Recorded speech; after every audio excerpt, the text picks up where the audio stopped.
why do you keep talking about chickens? Number one, Jesus brought it up in a very defining moment.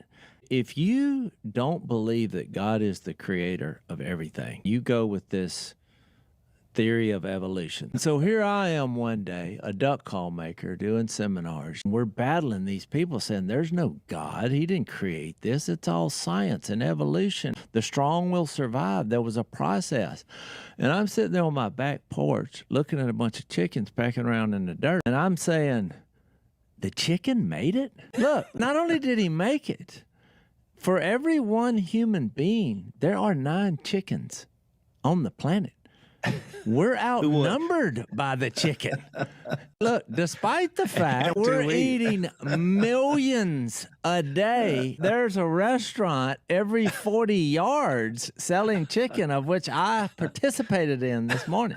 So I looked it up, but a question, and now that we have artificial intelligence, you get quite the responses of taking all the information out there.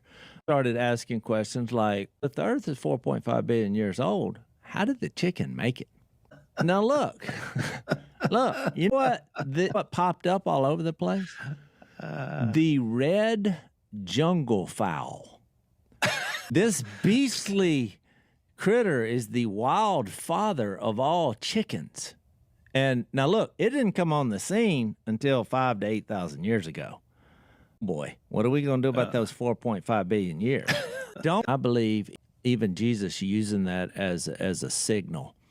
He wants you to take a look at that chicken and how it did survive. I think there's a reason in that, because it just brings so many holes in these types of arguments. They can't explain how that shell became hard over millions of years. It wasn't the chicken that was the problem. It was the shell, because God made that shell so complex. You analyze something that he created with all the colors, because there's 162 different kinds of chicken. Just looked at each one and had a chicken show, which I would encourage someone to do this somewhere on this planet. You would conclude it's called God Almighty. And